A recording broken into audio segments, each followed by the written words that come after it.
क्या सरकार छिपाना चाहती है? जो ज़ीरो टॉलरेंस की बात करते थे उन्हें कई अधिकारियों को सस्पेंड करना पड़ा। अब मुझसे ये पूछोगे कि मुख्यमंत्री हैं, डिप्टी सीएम हैं, विधायक हैं, मंत्री हैं, वो हम पे आरोप लगा रहे हैं, इस प्रेम यादव को माफिया कह रहे हैं। अरे पत्रकार साथियों, पत्रकारिता करो, क्यों बुलडोजर लिए घूमते हो? अभी तक ये जानकारी नहीं हुई कि पहली हत्या प्रेम यादव की कैसे हुई और क्या सरकार छिपाना चाहती है।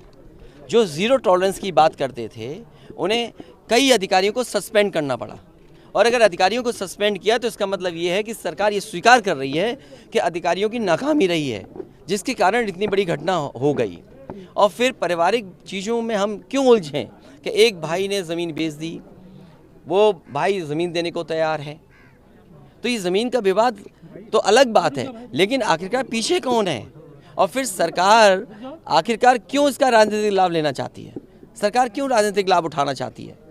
ज़ीरो टॉलरेंस की बात जो करते हैं उन्हें कम से कम पूरा का पूरे दोनों परिवारों को न्याय दें। सर, ये एक परिवार से मिलने के ये लिए बुलडोजर वहाँ पे मिला नहीं परिवार आपको, तो इसके पीछे क्या आप मानते हैं? देखिए, मैं तो परिवार से मिलने आया, घटनास्थल गया, उस गांव में भी गया जहां घटना हुई, और श्रद्धांजलि भी दी जो परिवारों की जान गई है, और इस परिवार से मिला।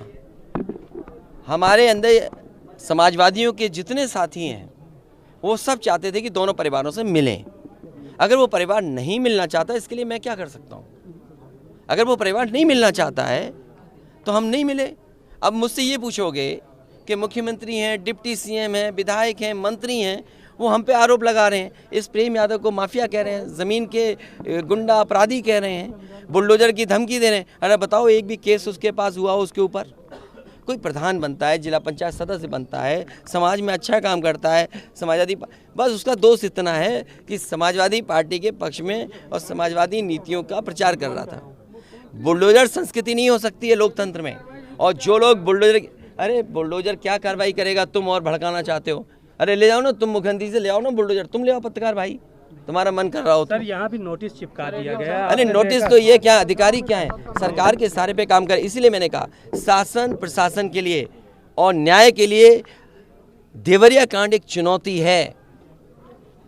और अगर डीएम ये स्वीकार कर रहे हैं कि एक घटना के बाद दूसरी घटना रिटेलिएशन है, और तीसरी बात सरकार ये स्वीकार कर रही है कि उनके छोटे अधिकारियों से गलती हुई है, जिसकी वजह से कितने अधिकारी सस्पेंड हुए, 20 हुए कि नहीं हुए? तो फिर अरे पत्रकार साथियों, पत्रकारिता करो, क्यों बुलडोजर लिए घूमते हो? हमसे जुड़े रहने के लिए हमारे YouTube चैनल को सब्सक्राइब करें और नई वीडियो की नोटिफिकेशन के लिए बेल आइकॉन को दबाएं।